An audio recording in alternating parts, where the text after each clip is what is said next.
In this series, we're going to critique every minor league park, starting with the lowest levels and working our way up. Today's video is the lowest rung, rookie ball, where newly drafted players get their first taste of professional baseball against other first-year players. The season is usually 60 games long and typically takes place at spring training complexes, where no admission is typically charged and no concessions are sold. So let's look at these ballparks, shall we?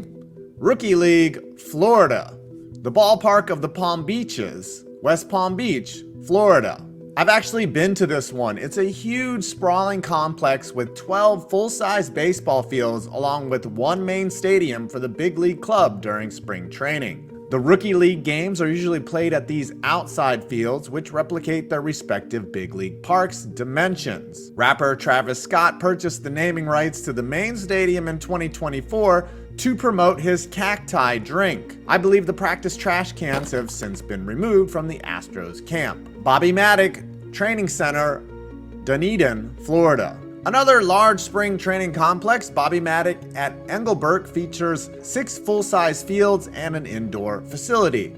The big league stadium, called TD Stadium, is located a few miles away and actually hosted MLB games during the pandemic because Canada didn't allow it. This facility is located smack dab in the middle of a Dunedin neighborhood and has been there since 1977. Cool Today Park, Northport, Florida. Of course, this one isn't rendered in Google Earth as it was opened in 2019 and there isn't much to scan except for a swamp. But here we go. The facility has 6 baseball fields with the main stadium able to hold 6,500 people. The main stadium looks great as the Braves pretty much have upgraded facilities at every level, but the rookies play on these side fields over here as seen in these drone shots by Sarasota drone guy. Really not much to look at. Roger Dean Stadium, Jupiter, Florida. Also not rendered in 3D, literally the only one on this list. Luckily, I've also been here. I have to give a quick shout out to the Marlins who gave me full access back in 2020. This is where the labor negotiations of 2021 took place, and I'm sure there was a lot of yelling. Situated near a satellite campus of FAU, the side facilities where the rookies play are okay, and the main stadium is a little older but still a nice venue for spring training. Clover Park, Port St. Lucie, Florida. I've also been here, but wasn't able to see the side parks where the rookies play. I did see Make-A-Wish kid Tim Tebow here in 2020. The guy is actually massive. Anyways, this one is interesting. There's a turf park among the grass ones that has a mini football field on it. This is actually common at a lot of spring training facilities as many ball players like to toss around footballs as a change of pace. The main stadium here still resembles Shea, while this one here has Citi Field's dimensions. Ed Smith Stadium, Sarasota, Florida. This is a really nice facility down in Sarasota, but I really like this field. Just imagine playing an actual game on this with its wild dimensions. This backlot field has the same dimensions as Camden Yards. This is more than likely where the rookies play. Carpenter Complex, Clearwater, Florida. Oh, way down in Clearwater, home of Scientology. This one looks the most plain out of the Rookie League facilities as it has the classic ballpark cloverleaf, each one with identical dimensions. Nothing particularly fancy about it except this field over here on the back lot has a lot of messed up dimensions. Pirate City, Bradenton, Florida. Even further down the ladder is Pirate City. This one is looking like maybe the worst out of the bunch. Extremely plain diamond cloverleaf with one field that is turf. Given that it's the cheap-ass Pirates and Bob Nutting probably doesn't give a fuck, this is not surprising. Luckily for Paul Skeens, he skipped his rookie ball stint entirely. Charlotte Sports Park, Port Charlotte, Florida. So this is a really nice facility for rookie ball, but what's interesting is all the fields have the same dimensions. However, none of them replicate the Trop's angular outfield fence. Port Charlotte is about an hour away from St. Petersburg, so it's cool that they didn't just put their facilities in the parking lot of the Trop. JetBlue Park at Fenway South, Fort Myers, Florida. Appropriately named, Fenway South has not only 1, but 2 replicas of Fenway on the grounds.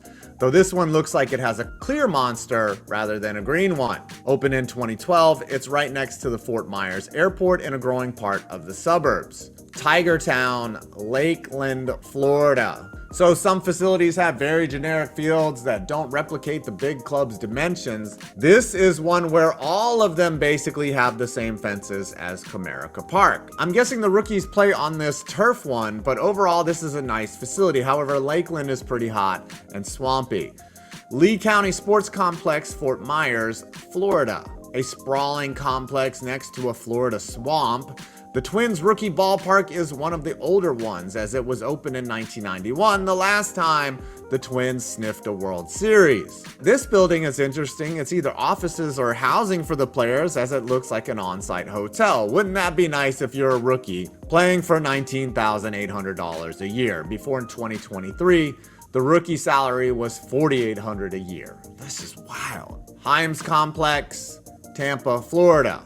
One of the smaller rookie ball and spring training facilities. This one is located in the actual city of Tampa because George Steinbrenner didn't want to drive too far to see his Yankees in the spring. This secondary ballpark here looks to be the nicest of all the rookie league parks, as it actually has stands for the parents and girlfriends of the players. Rookie League, Arizona.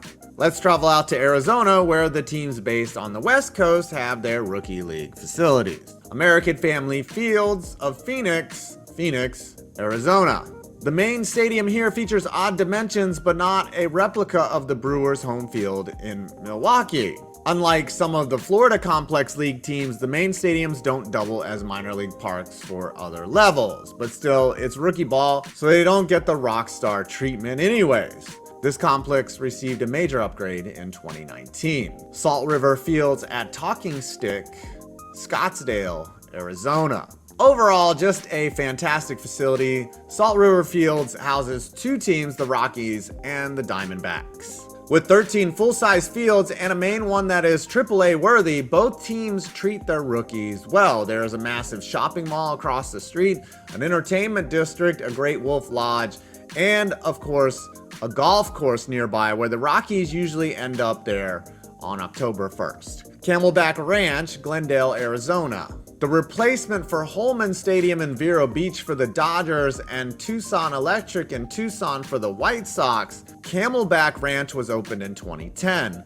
Another sprawling Arizona Complex League facility. The main stadium is gorgeous, but the rookies probably play at the fields that are properly aligned for the sun. The facility has room for offices, entertainment, and a training facility where Dave Roberts can hone his horrible managerial decisions. Scottsdale Stadium, Scottsdale, Arizona. Okay, one of the smaller facilities on this list, Scottsdale Stadium, has a main field and a side field, both with the same dimensions as Oracle Park. It looks like they have a massive amount of netting around this side field, as a major road and some condos are right near the field. I mean, right on top of that shit. Goodyear Ballpark, Goodyear, Arizona. It's a real town name. It looks like the Ohio teams decided to meet up in the desert, as the Reds and the Guardians share a facility in Goodyear, Arizona. Look at this field right here. It looks like an amoeba splitting into two new fields. Both facilities feature replicas of their big league parks. I bet this place uses a ton of water to keep the grass green. Peoria Sports Complex, Peoria, Arizona. Another dual host facility. This one is remarkably symmetrical. It's freaking perfect, if you ask me. There is a main stadium for the big leaguers, and the rookie games are on these side fields, obviously. I have to note the Mariners and Padres have 0 championships between the two, so they are perfect partners in misery. Surprise Stadium, Surprise, Arizona. Surprise! This is a really good complex, and it features 5 diamonds that are properly aligned for the sunlight, though it matters less when it comes to night games. This is a shared facility during the spring. However, it looks like a huge portion of the fields are used for soccer during the off season. They also host Arizona Fall League games here too. Fitch Park, Mesa, Arizona. Of course, the A's would have one of the shittiest plainest complexes in all of MLB, as this one looks about on par as a rec league softball Clover. It just looks as bare bones as possible. It's not even connected to their main string training facility, Ho-Ho-Cam, which they bought from the Cubs. Cheap bastards. Tempe Diablo Stadium, Tempe, Arizona. This one is pretty cool. All the fields on the facility have identical dimensions, the same as the big league club. Better get used to those angles and losing your best players or signing guys who don't care about baseball. What's neat about this one is the Desert Butte, which is seen here in the background where the team's offices are. Sloan Park, Mesa, Arizona. Sloan Park features 3 Wrigley Field replicas, and there is a 4th in Arizona, the previously mentioned Ho-Ho-Cam Stadium. The main stadium is really nice, however, I think the rookies play on one of these 2 fields. An overall nice facility, a home away from the friendly confines. Well, there you have it, all the rookie ball stadiums. Next up, Class A. Please subscribe.